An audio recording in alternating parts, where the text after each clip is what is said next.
بسم اللہ الرحمن الرحیم اللہم صلی علی سیدنا و نبینا و حبیبنا و مولانا محمد وعلی آلہ و اصحابہ و بارک وسلم۔ معزز ساتھیو، محترم ناظرین و سامعین، طلباء و طالبات، السلام علیکم ورحمۃ اللہ وبرکاتہ۔ عربی قواعد کے سلسلے میں منعقد ہونے والی اس کلاس کے ضمن میں جو گفتگو چل رہی ہے، تو اس گفتگو کے سلسلے میں آپ سے کچھ گزارشات کرنے کے لیے دوبارہ حاضری ہو رہی ہے۔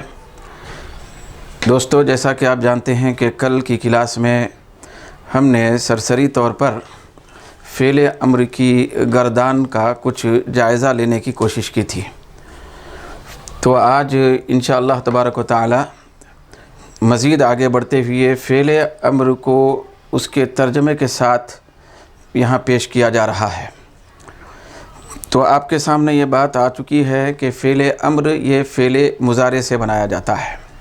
کس سے بنایا جاتا ہے؟ فعل امر کس سے بنایا جاتا ہے؟ فعل مضارع سے۔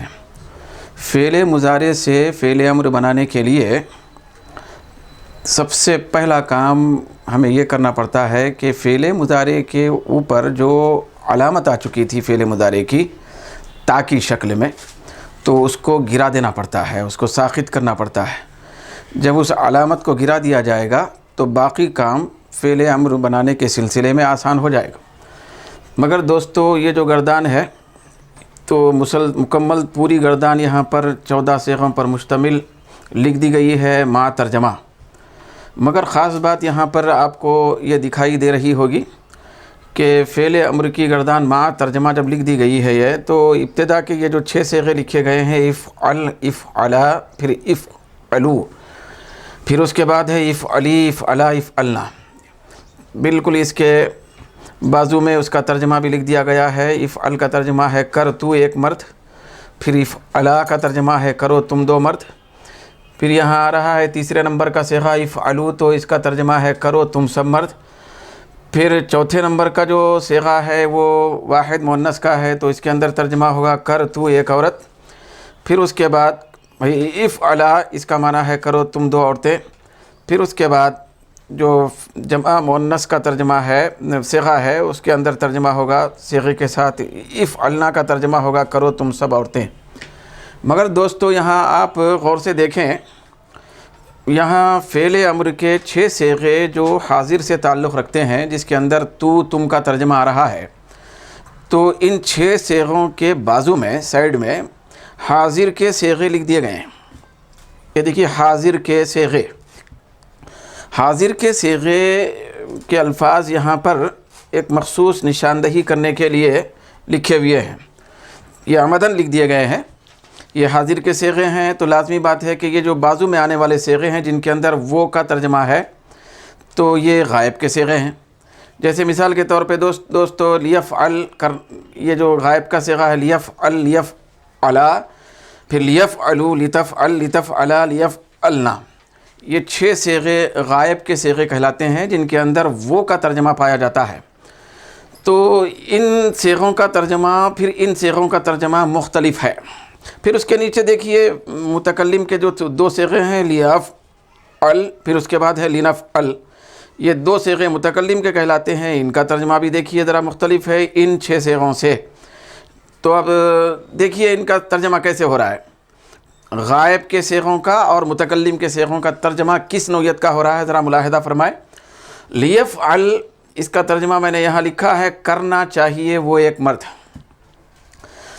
آپ کسی بھی طریقے سے اس کا ترجمہ کر سکتے ہیں، کتابوں میں بعض لکھا ہوا رہتا ہے چاہیے کہ کرے وہ ایک مرد، تو چاہیے کہ کرے وہ ایک مرد یہ بھی ترجمہ وہی ہے، پھر کرنا چاہیے وہ ایک مرد یہ بھی ترجمہ وہی ہے، تو الفاظ کا ادھر ادھر الٹ پھیر ہے، باقی ترجمہ تو مفہومی اعتبار سے برابر ہے۔ تو یہاں آسانی کے لیے اب وہ کرنا چاہیے وہ ایک مرد یہ جو لکھا گیا ہے، تو ایسا بولنے میں تھوڑا سا آسانی ہے بنسبت اس کے چاہیے کہ کرے وہ ایک مرد۔ تو یہ کہنے کے بجائے بھئی اگر ہم اسی مفہوم کو ادا کرنا چاہتے ہیں آسانی کے طور پر، تو یہ کرنا چاہیے وہ ایک مرد۔ پھر دوستو ہماری جو اردو زبان ہے، اردو زبان کے اندر بھی کھانا چاہیے، پینا چاہیے، بیٹھنا چاہیے، آنا چاہیے، اٹھنا چاہیے، لکھنا چاہیے، پڑھنا چاہیے، تو ایسا بولا جاتا ہے، نہ کہ ایسا بولا جاتا ہے چاہیے کہ کھائے، چاہیے کہ پڑھے، چاہیے کہ بیٹھے، چاہیے کہ سمجھے۔ یہ ایسا کہنے کا رواج بہت کم ہے۔ تو دوستو یہاں اس لیے جو ہے نا لیفعل کا ترجمہ یہاں پہ غائب کے صیغوں کا ترجمہ جو کیا گیا ہے، اس کے اندر چاہیے چاہیے چاہیے، پھر متکلم کے صیغوں کا ترجمہ جو ہے اس کے اندر بھی چاہیے چاہیے، تو اس طرح یہ لفظ آیا ہوا ہے، اس کو آپ مد نظر رکھیں۔ چاہیے کا جو لفظ ہے یہ حاضر کے صیغوں میں نہیں پایا جاتا، چاہیے کا جو لفظ ہے غائب اور متکلم کے صیغوں میں موجود ہے۔ میں آگے انشاءاللہ تعالیٰ اس کے بارے میں کچھ عرض کرنا چاہتا ہوں۔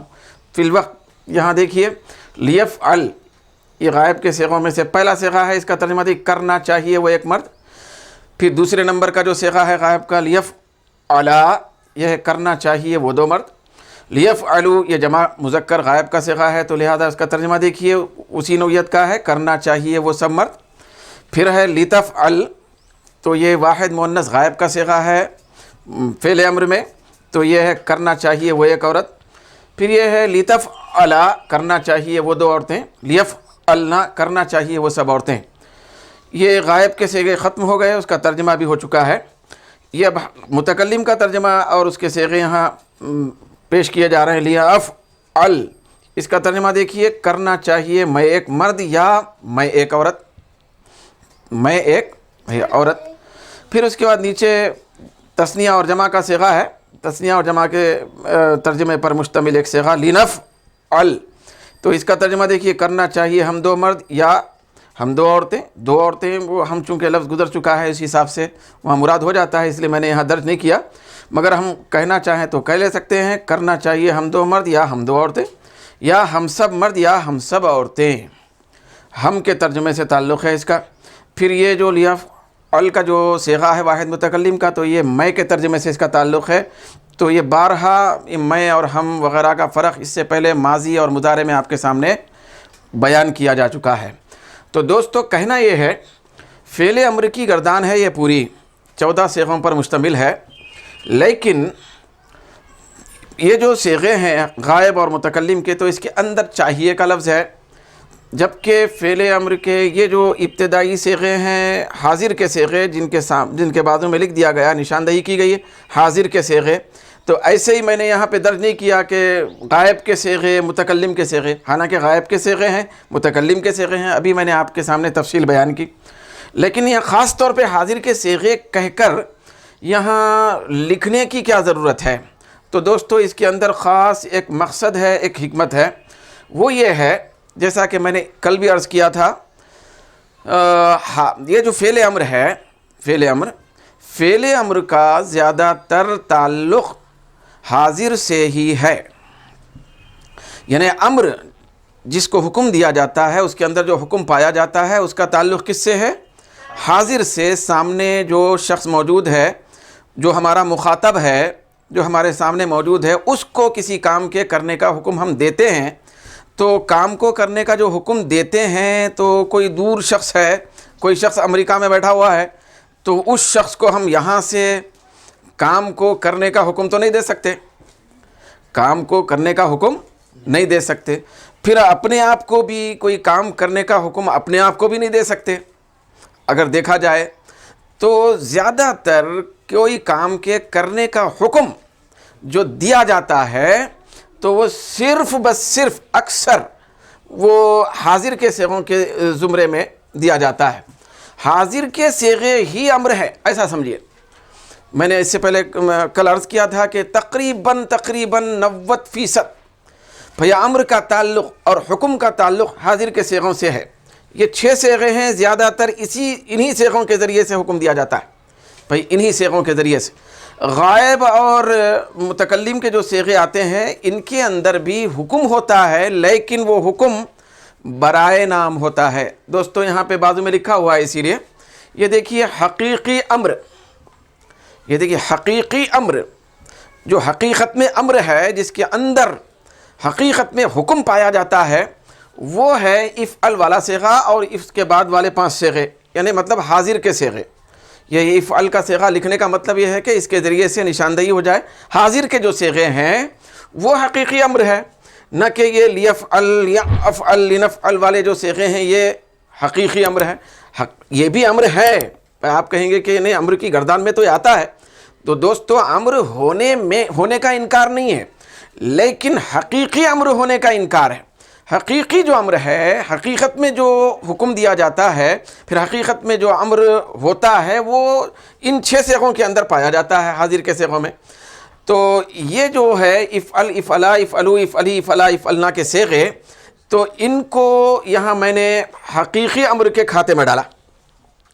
یہ دیکھیے حقیقی امر کے کھاتے میں آ رہا، یہ حقیقی امر ہے۔ یہ بھی امر ہے لیکن برائے نام امر ہے، کام چلاؤ امر ہے، یہ بھی امر ہے، تو اس لیے اس کے اندر چاہیے کا ترجمہ ہوتا ہے۔ دوستو یہ جو چاہیے کے لفظ کے ذریعے سے کوئی بات کہنا، اس کے اندر آپ دیکھیں، غور کریں، ذرا سوچیں کہ اس کے اندر تو کوئی ایسا حکم کا تصور نہیں پایا جاتا، حکم کا تصور اس کے اندر نہیں ہوتا۔ جیسے مثال کے طور پہ وہ شخص پینا چاہیے، بھائی وہ شخص پینا چاہیے، آپ کے اندر زور نہیں ہے۔ امر کس کو کہتے ہیں؟ امر کے اندر تاکید ہوتی ہے، پھر امر کے اندر زور ہوتا ہے، پھر امر کے اندر طاقت اور قوت ہوتی ہے۔ بھائی اس کے اندر ایک مطلب یہ ہے کہ کمزور قسم کی نوعیت کی بات نہیں ہوتی ہے، اس کے اندر پختگی ہوتی ہے، امر وہی ہوتا ہے۔ بھائی امر کا مطلب آپ دوسرے سے یہ کہہ رہے ہیں کہ یہ کام کرو تو کرنا ضروری ہے اس کے لیے، نہ کہ اس کے لیے کرنا کرے تو کرے یا نہ کرے تو نہ کرے، ایسی بات نہیں ہے، جھول نہیں پایا جاتا امر میں۔ لیکن ان صیغوں کے اندر آپ ملاحظہ فرمائیں کہ اس کے اندر جھول ہے۔ بھئی ہم ایک ایسی بات کہہ رہے ہیں، ایک امید کر رہے ہیں، ایسا سمجھ میں آ رہا کہ وہ شخص کرنا چاہیے، وہ شخص بیٹھنا چاہیے، وہ شخص لکھنا چاہیے، میں پڑھنا چاہیے، ہم سب جانا چاہیے۔ تو اس کے اندر جانا تو جانا، پڑھنا تو پڑھنا کسی صورت میں، کرنا تو کرنا، یہ تصور اس کے اندر نہیں پایا جاتا ہے۔ یہی ایک جھول کی کیفیت ہے جس کی وجہ سے بھئی اس کو برائے نام امر میں داخل کر دیا گیا، برائے نام امر۔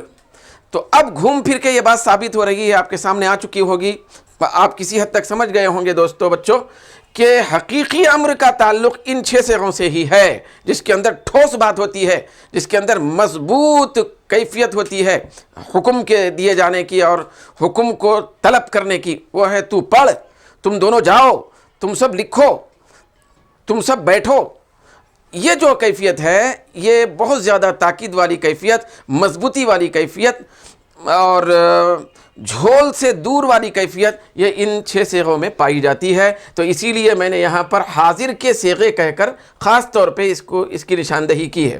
دوستو اس سے ہٹ کے آپ کتابیں آپ صرف کی کھولیں گے تو کتابوں کے اندر لکھا ہوا ہوتا ہے امر حاضر معروف۔ بھائی امر حاضر معروف تقریباً جگہ لکھا ہوتا ہے امر حاضر معروف۔ تو امر حاضر معروف کہہ کر 6 صیغوں کی بات اکثر ہوتی ہے، جبکہ غائب اور متکلم کے صیغوں کی بات بہت زیادہ نہیں ہوتی ہے۔ تو اکثر انہی 6 صیغوں کی بات ہوتی ہے۔ اس لیے ہوتی ہے کہ حقیقت میں امر یہی ہے۔ تو حقیقت میں کیا ہے؟ امر یہی ہے۔ جیسے مثال کے طور پہ آپ مبنی کی بات کریں گے، ابھی تو آپ حضرات کے سامنے مورب، مبنی وغیرہ نحو کے اعتبار سے کچھ باتیں نہیں آئی، لیکن میں صرف ایک اشارہ کرنا چاہتا ہوں، یہ بات ایسے ہی ذکر کرتے ہوئے آگے بڑھنا چاہتا ہوں کہ ایک مبنی ایک چیز ہوتی ہے، مبنیات ایک چیز ہے، انشاءاللہ تعالیٰ اس کو ہم سمجھیں گے بعد میں۔ تو مبنیات کے زمرے میں ایک بتایا گیا فعل ماضی، یہ مبنی، یہ جو مبنی ہے حقیقی مبنی، تمام حروف یہ بھی حقیقی مبنی، پھر اس کے ساتھ ساتھ ہوتا ہے امر حاضر معروف کے صیغے۔ فعل امر کی پوری گردان نہیں بولتے، یہ امر کے زمرے میں نہیں داخل کرتے، کیوں؟ اس لیے کہ حقیقی امر یہی ہے۔ فعل امر جو حاضر کے صیغوں سے تعلق رکھتا ہے وہی حقیقت میں امر ہے۔ تو اس لیے ہم لوگوں کو چاہیے کہ جہاں کہیں امر کی بات ہو تو اکثر خیال ہمارا ان صیغوں کی طرف جانا چاہیے، ان صیغوں کی طرف. تو ان صیغوں کی طرف اکثر خیال جانا چاہیے اور اس کے پیچھے محنت کرنا چاہیے. کا مطلب ہرگز یہ نہ نکالیں کہ ان صیغوں کو مکمل طور پہ چھوڑ دیا جائے، پھر ان کو ترک کر دیا جائے، پھر ان صیغوں کی طرف سے صرف نظر کی جائے. ایسا اکثر ہوتا ہے طلباء و طالبات میں کہ یہ صیغے تو ان کے سامنے ہوتے ہیں پیش نظر، وہ امر صرف اسی کو سمجھتے ہیں، لیکن اس کی طرف زیادہ توجہ نہیں ہوتی، اس کی زیادہ مشق نہیں ہوتی. تو جس کی وجہ سے ایسی نوعیت کے کوئی جملے آ جائیں غائب کے اور متکلم کے صیغوں سے تعلق رکھنے والے، اس کے اندر وہ اکثر غلطی کرتے جاتے ہیں. تو دوستو یہ بھی امر ہے، امر ہونے کا انکار نہیں ہے، لیکن یہ برائے نام امر ہے، کام چلو امر ہے. اس کے اندر باضابطہ تاکید والا حکم نہیں پایا جاتا ہے. تو دوستو یہ حقیقی امر یہ کیوں ہے، یہ بات میں عرض کرنا چاہتا ہوں. یہ حقیقی امر کیوں ہے، یہ برائے نام امر کیوں ہے؟ تو کل میں نے آپ کے سامنے عرض کیا تھا کہ جب امر بنانا ہو تو امر کس سے بنایا جاتا ہے؟ تو امر بنایا جاتا ہے مضارع کے حاضر کے صیغے سے، یعنی تفعلو سے. تو امر بنانا ہوتا ہے اور وہ امر افعل کی شکل میں بنتا ہے. دیکھیے امر بنایا گیا، حاضر کے صیغے سے افعل بنا. یہ جو حاضر کے صیغے ہیں یہ وجود میں آئے حاضر کے صیغوں سے، فعل مضارع کے حاضر کے صیغوں سے یہ حقیقی امر بنتا ہے، یہ حقیقی امر. تو اب یہ جو فعل امر کے یہ جو صیغے ہیں غائب اور متکلم کے، تو یہ جو امر ہے یہ فعل مضارع کے غائب اور متکلم کے صیغوں سے بنتا ہے. اب چونکہ یہ جو صیغے ہیں مضارع کے یا یہ فعل امر کے اندر یہ جو غائب متکلم کے صیغے ہیں، تو یہ حقیقی امر نہیں ہے، یہ برائے نام امر ہے، ایک چل چلاؤ امر ہے، کام چلاؤ امر ہے. تو لہذا یہ اس سے سابقہ پڑتا ہے، مگر وہ مضبوطی والا امر نہیں ہے، حقیقی امر نہیں ہے. تو لہذا ان کے لیے کیا ہے، ان کے لیے دیکھیے میں نے عرض کیا تھا یہ تفعلو سے حاضر کے مضارع کے حاضر کے صیغوں سے فعل امر کے حاضر کے صیغے بنائے جاتے ہیں. تو تفعلو سے افعل بنا. کیا کیا ہم نے دوستو، کیا کیا؟ کل کی بات یاد ہوگی. پہلا کام میں نے یہ عرض کیا تھا آپ کے سامنے کہ دیکھیے یہ مضارع کی جو علامت ہے اس کو گرا دینا پڑے گا. یعنی مضارع کے جو اثرات ہیں ان اثرات کو دور کرنے کے بعد پھر فعل امر بنانا پڑتا ہے. تو مضارع کا اثر پہلے تو ختم ہو، تو جب تک اثر ختم نہ ہو تو اس وقت تک مکمل ایک باضابطہ فعل امر نہیں بن سکتا. تو یہ علامت مضارع کو جو مضارع کی علامت ہے، تو لازمی بات ہے کہ مضارع کی علامت فعل امر میں نہیں رکھ سکتے. علامت ہے مضارع کی اور وہ استعمال ہو رہی فعل امر میں، نہیں، ایسا تو نہیں ہو سکتا نا. تو یہ فعل امر بنانا ہے تو مضارع کی علامت جو تا ہے اس کو گرا دیا گیا. گرا دینے کے بعد جو بھی بات آپ کے سامنے عرض کی گئی، جو قاعدہ بیان کیا گیا کہ یہ حمزہ وصلی لانا پڑا، پھر اس کے بعد اس کو زیر کب آئے گا اور پیش کب آئے گا، دو نوعیتیں بتائی گئیں کل کے سبق میں یہ گزر چکا ہے. تو یہ فعل امر بنانا ہو اگر مقصود ہو تو یہ تا جو مضارع کی علامت ہے اس کو گرا دیا گیا. گرا دے کے مضارع کے اثرات کو ختم کر دیا گیا. مگر دوستو غور کریں نیچے، یہ دیکھیے یہ ہے فعل امر، غائب کا صیغہ فعل امر، لیفعل ہے نا فعل امر.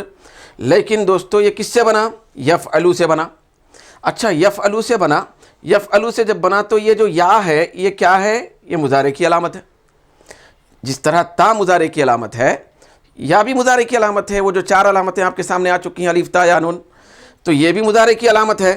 جب یہ مضارع کی علامت ہے تو مضارع کی علامت کو پہلے تو کینسل کرنا، ختم کرنا ضروری ہے، ختم کرنا چاہیے تھا. لیکن دوستو یہاں فعل امر جب غائب کا بنایا گیا تو اس کے اندر یہ مضارع کی جو علامت یا ہے وہ برقرار ہے. لیفعل یا پایا جا رہا ابھی. اسی طریقے سے پورے صیغوں میں پایا جاتا ہے. یہاں دیکھیے صیغہ نمبر 1 2 3 4 5 6 7 8 ہر جگہ فعل مضارع کی جو علامت ہے یا کی شکل میں، تا کی شکل میں، پھر الف کی شکل میں، نون کی شکل میں، وہ ان صیغوں میں موجود ہے. اس کا مطلب یہ ہوا کہ فعل مضارع کے اثرات ان صیغوں میں پائے جاتے ہیں. مکمل طور پہ فعل مضارع کی کیفیت سے یہ صیغے باہر نہیں نکلے، پھر مکمل طور پہ حقیقی امر نہیں بن سکے، نہیں بنے. تو لہٰذا اسی لیے میں نے ان صیغوں کو یہاں لکھ دیا برائے نام امر. برائے نام پھر امر ہے، اس کے اندر اسی پختگی کے ساتھ امر نہیں پایا جاتا۔ تو آپ نے ملاحظہ فرمایا بھی کیوں برائے نام امر ہے؟ اس لیے کہ مضارع کی علامت بدستور اس کے اندر پائی جاتی ہے ان صیغوں کے اندر۔ دوستو ان صیغوں سے ہٹ کے اگر ادھر آپ نظر کریں گے تو یہ جو 6 صیغے ہیں ان کے اندر مضارع کی علامت کا دور دور تک تصور نہیں، دور دور تک تصور نہیں ہے۔ بھئی افعل کہاں ہے؟ تا یا الف نون یہ علامت پھر پورے صیغوں میں کہاں پائی جا رہی؟ نہیں پائی جا رہی۔ تو لہذا یہ صیغے ہو گئے اکھنڈ، مضبوط، بڑے مضبوط اور طاقتور حقیقی فعل امر کے صیغے۔ یہ ہے حقیقی فعل امر کے صیغے۔ تو یہ امر ہے، اس کو امر میں شمار کیا گیا ہے، لیکن یہ حقیقی فعل امر میں اس کا شمار نہیں ہوتا ہے۔ تو یہ ہو گئی فعل امر کی مکمل پوری گردان ترجمے کے ساتھ۔ یہ ہم نے دیکھا ترجمے کے ساتھ یہ فعل امر کی مکمل گردان ہو چکی، مکمل گردان۔ تو اب اس گردان کو آپ تحریر کر لیں، پھر اس کو اپنے پیش نظر رکھیں۔ خاص طور پہ یہ فرق آپ اپنے ذہن میں اتار لیں، جاگزی کر لیں کہ یہ جو 6 صیغے ہیں اسی کی بہت بڑی اہمیت ہے، اسی کا بہت زیادہ استعمال ہے۔ پھر امر کی جب بات ہوتی ہے تو پہلے نمبر پر زیادہ تر یہ 6 صیغے ہی ذہن میں آتے ہیں، پھر ان 6 صیغوں کو ہی ملحوظ رکھنا پڑتا ہے۔ تو یہ صیغے بھی ہیں، یہ صیغے بھی ہیں، ان کے اوپر آپ کو مشق کرنا پڑے گا تاکہ بھئی آگے آنے والا جو سفر ہے ہمارا چلنے والا، تو اس سفر کے اندر آسانی پیدا ہو جائے۔ دوستو یہ 3 حقیقی بنیادی فعلوں کی 3 قسمیں یہاں پر سرسری طور پر ہو رہی ہیں۔ پھر اس کے بعد اکثر کتابوں کے اندر بنیادی فعل کی بنیادی قسمیں 3 ہی بیان کی گئی، 3۔ بعض کتابوں میں 4 قسمیں آئی ہوئی ہے، وہ ہے فعل نہیں۔ فعل نہیں کو بھی شامل کیا گیا ہے۔ تو فعل نہیں کو چونکہ ہم ابتدائی گفتگو میں بھی الگ سے ایک چوتھی قسم کہہ کر بات کی تھی، تو لہذا فعل نہیں کی بھی انشاءاللہ تبارک و تعالیٰ گردان یہاں درج کی جائے گی، لکھی جائے گی، اس کا ترجمہ بھی آپ کے سامنے رکھا جائے گا، کچھ باتیں اس کے سلسلے میں گوش گزار کی جائیں گی۔ تو انشاءاللہ تبارک و تعالیٰ اس کے لیے آپ منتظر رہیں۔ انشاءاللہ اگلی کلاس میں فعل نہیں کا بیان ہوگا۔ جب فعل نہیں کا بیان ہو جائے گا، فعل نہیں کی جو سرسری گردان ہے ترجمے کے ساتھ وہ یہاں بورڈ پہ تحریر کی جائے گی اور اس کے سلسلے میں گفتگو اور بحث ہوگی، تو 4 گردانیں اکٹھا ایک جگہ جمع کر دی جائیں گی انشاءاللہ یہ بورڈ پہ۔ بھئی 4 گردانیں ایسی نوعیت سے جمع کر دی جائیں گی کہ ہر گردان کا ہر صیغہ دوسری گردانوں کے بالکل مطابق۔ حقیقت میں امر یہی ہے حقیقی طور پر، لیکن جب گردان کرنے کا وقت آئے صیغہ نمبر کے ساتھ، سیریل نمبر کے ساتھ جب کسی صیغے کی شناخت کرنے کی بات آئے تو وہ آسانی ہو جائے۔ پھر ایک ہی صفحے کے اندر پوری گردانیں جب موجود ہوں گی تو ترجمے کے اعتبار سے اور صیغے کے اعتبار سے آپ کے لیے شناخت بالکل آسان ہو جائے گی۔ جب بالکل آسان ہو جائے گی، یہ 4 گردانوں کے اندر ہم کو مہارت حاصل ہوگی، پھر اس کے سلسلے میں بہت زیادہ مشق ہوگی، مکمل طور پہ ہمارے ذہن میں اچھے طریقے سے 4 گردانیں بیٹھ جائیں گے، تو انشاءاللہ تبارک و تعالیٰ پوری گردانیں آسانی کے ساتھ آپ کو سمجھ میں آئیں گی، پوری گردانیں سمجھ میں آئیں گی۔ فعل ماضی کی کئی گردانیں اور ہیں، فعل مضارع سے تعلق رکھنے والی کئی باتیں اور ہیں، فعل امر کی گردانیں ہیں، فعل نہیں کی گردانیں ہیں۔ انشاءاللہ تبارک و تعالیٰ اگلی کلاس میں حتی المقدور جو ہے نا اس پر گفتگو کی جائے گی۔ اللہ تبارک و تعالیٰ ہم سب کو جو کچھ ہم یہاں پڑھنے کی کوشش کر رہے ہیں، ہم سب کو اس میں کامیابی عطا فرمائے۔ وما علینا الا البلاغ۔